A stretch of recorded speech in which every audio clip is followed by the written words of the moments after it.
Oiê, tudo bem? Eu tô aqui porque eu gostaria de compartilhar algo que Deus falou ao meu coração através da sua palavra. E tá lá em Marcos 4, a partir do verso 35. Eu vou ler porque é bem rapidinho. Naquele mesmo dia, ao cair da tarde, pediu aos seus discípulos: passemos para a outra margem. Eles então, despedindo-se da multidão, o levaram no barco, assim como estava, e outros barcos o seguiam. Aconteceu que levantou-se um tremendo vendaval, e as grandes ondas se jogavam para dentro do barco, de maneira que este foi se enchendo de água.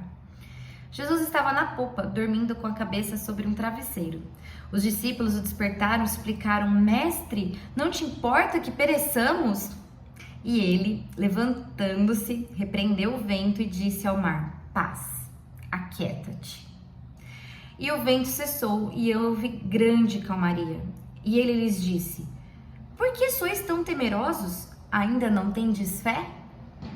E eles temeram muito e diziam uns aos outros: Que espécie de homem é este, que até o vento e o mar lhe obedecem?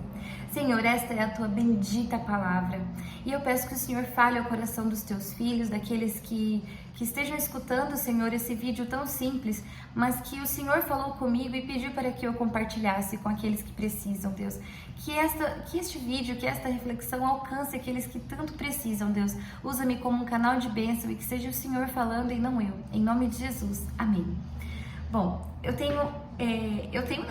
quem entregou para mim foi Deus, né? Então não são meus pontos, mas foram os pontos que o Espírito Santo me fez refletir a respeito dessa passagem. E antes de qualquer coisa, eu gostaria de compartilhar que eu passei por uma tempestade e foi aí que Deus me trouxe essa passagem, Ele me trouxe a memória e aí eu fui procurar, fui meditar nela.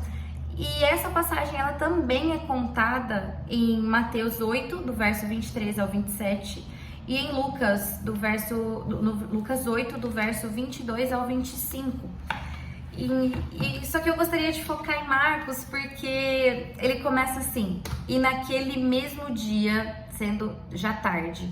Ou numa outra versão que eu tenho aqui, tá escrito assim: naquele mesmo dia, ao cair da tarde. Então eu falei assim, vou precisar voltar. Aí eu fui no começo do capítulo 4 e eu vi que foi um dia intenso, porque Jesus ficou o dia todo ensinando.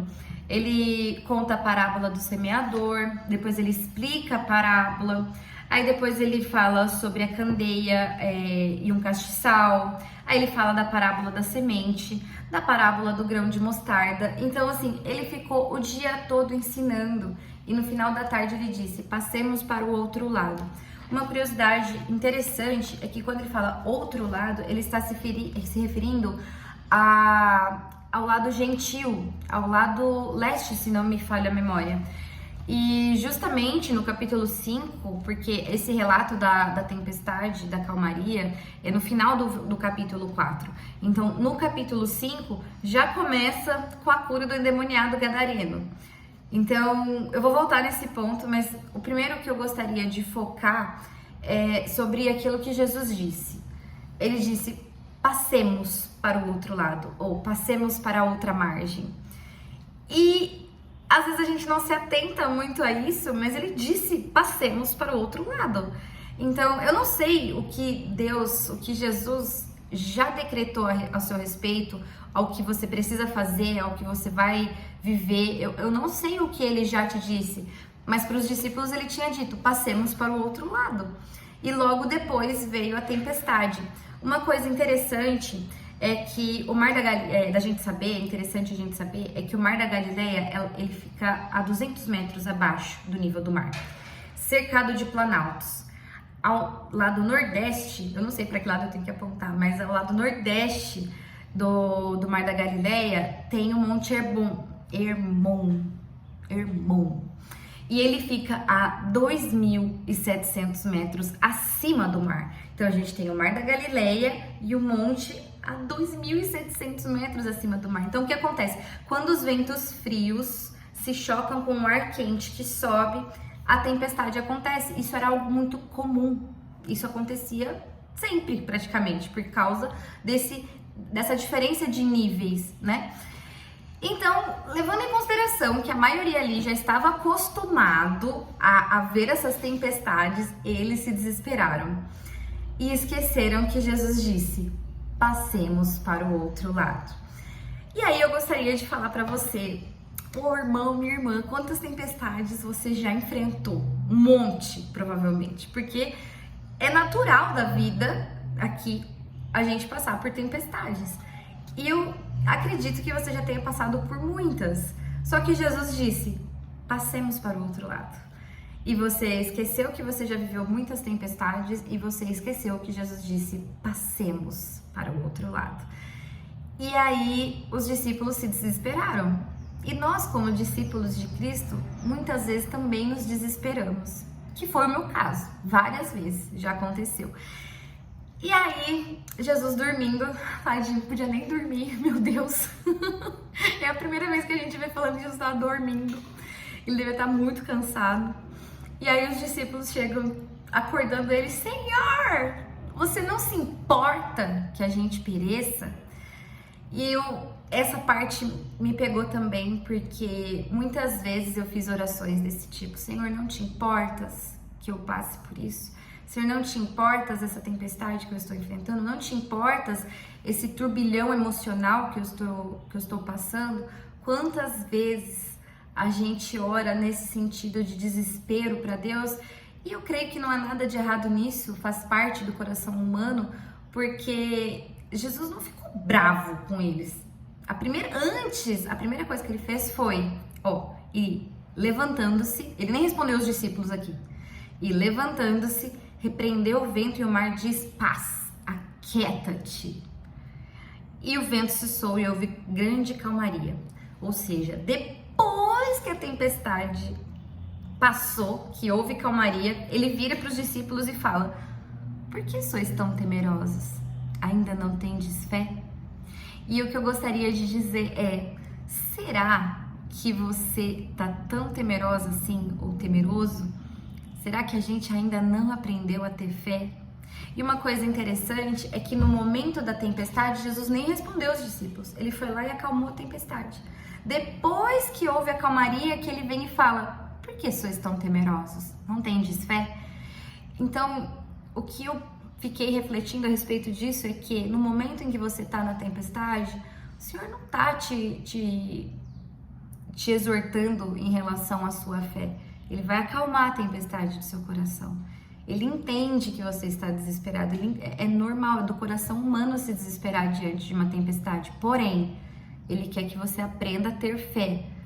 Porque Jesus dormia durante a tempestade. Ele disse: passemos para o outro lado. E mais ainda do que simplesmente passar para o outro lado, Jesus tinha uma missão. E ele sabia que nada aconteceria com ele até que fosse cumprida a vontade de Deus. Então, por que Jesus iria se desesperar, levando em consideração que ele era homem também? Porque o homem natural, ele tem emoções, ele tem sensações, e Jesus tinha isso, apesar de ser Deus.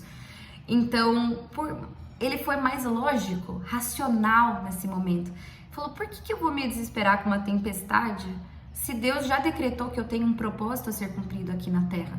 Não faz sentido. Então, uma coisa que o Espírito Santo também me disse é a respeito da fé. A fé, ela é racional, ela não é emocional. Então, quando Hebreus diz que a fé é a convicção dos fatos que ainda não se veem, significa que nós temos que ser racionais e não emotivos, porque a emoção, ela é volátil, ela pode mudar. Ora eu estou feliz, ora eu estou triste. E quando a gente para ler as escrituras, nós não vemos assim: sinta-se perdoado, sinta-se amado, sinta-se de uma forma diferente. Não, você vê, você é perdoado, você é amado. Então, não se trata de sentimentos, se trata de convicções que nós temos, porque a palavra de Deus nos disse isso. E na teoria é muito fácil a gente falar isso, mas na prática, enquanto a gente está vivendo aquela tempestade, realmente é normal que a gente se desespere, mas em algum momento Deus quer que a gente pare e fale assim: Senhor, acalma a tempestade dentro de mim. Acalma a tempestade que eu estou vivendo, que está à minha volta. Eu não sei se a sua tempestade ela é circunstancial ou ela é emocional, porque nós somos turbilhões de sentimentos também. Mas a verdade é que Jesus tem autoridade para acalmar a tempestade que você está vivendo, seja ela interna ou externa. E nós precisamos confiar nesse poder que ele tem. Porque ele não disse assim, muito poder me foi dado. Ele disse, todo o poder foi me dado. Então, primeiramente, que nós possamos nos lembrar aquilo que a palavra de Deus diz. Passemos para o outro lado. O que Jesus disse a seu respeito que você precisa se lembrar e que você precisa confiar? Nesse momento, os discípulos poderiam ter dormido também. E quando era para eles ficarem acordados lá no jardim do Getsemane com Jesus, eles não ficaram, eles dormiram. Então a gente precisa aprender a discernir esse tempo. Quando que eu tenho que batalhar e quando que eu tenho que descansar? Agora era o momento deles descansarem junto com Jesus. Porque Jesus disse, passemos para o outro lado. E ele tem a capacidade e todo o poder de aquietar qualquer que seja a tempestade, mesmo que ela seja frequente. Porque a gente viu aqui que por conta da diferença dos níveis do Mar da Galileia e do Monte Hermon que ficava próximo, era normal esses ventos se chocarem e acontecer tempestade. Ou seja, nós enfrentamos muitas tempestades durante a vida, mas a questão é, em qual delas eu vou aprender a confiar inteiramente em Jesus? Isso é importante. E o terceiro ponto que o Espírito Santo me levou a refletir foi: por que sois tão temerosos? Ainda não tendes fé? Eu fico me perguntando se Jesus estivesse face a face aqui comigo e ele me perguntasse assim: filha, por que você ainda é tão temerosa? Você ainda não tem fé? E meu Deus, que vergonha se ele estivesse na minha frente e eu falasse assim: Deus, me perdoa, eu ainda sou temerosa em algumas áreas da vida. Eu ainda não tenho aquela fé madura em certas áreas da minha vida. Só que aí eu me lembro que Jesus, ele, em momento algum, ele está criticando os discípulos. Ele está questionando, no sentido de tipo, eu estou aqui. Eu disse que a gente ia passar para o outro lado, por que você está temendo? E é o que ele me fala, e é o que ele te fala nesse momento. Por que sois tão temerosos? Eu disse que a gente passaria para o outro lado, você precisa aprender a confiar. E isso me leva a crer que ele usa as tempestades para questionar a respeito da nossa fé. Se não fosse essa tempestade aqui, Jesus não teria dito para os discípulos: por que sois tão temerosos? Então, eu oro para que a gente aprenda a ver Jesus perguntando e mostrando e mais uma vez nos incentivando a fortalecer a nossa fé nele, porque se ele falou, vai acontecer. E eu gostaria também de falar sobre o versículo do dia que apareceu para mim, que está em Romanos 12:12, que está escrito assim: alegre-se em nossa esperança, sejam pacientes nas dificuldades e não parem de orar. A resposta para tudo isso está aqui. A gente precisa orar e ser paciente nas dificuldades, porque certamente Jesus virá ao nosso encontro e acalmará a tempestade que está acontecendo, ou internamente ou externamente.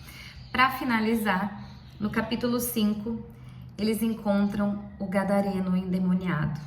Depois eu gostaria que você lesse essa passagem, mas uma coisa que ficou no meu coração foi: quem que você vai ajudar depois que Jesus acalmar a sua tempestade? Meu Deus, isso ficou muito forte no meu coração.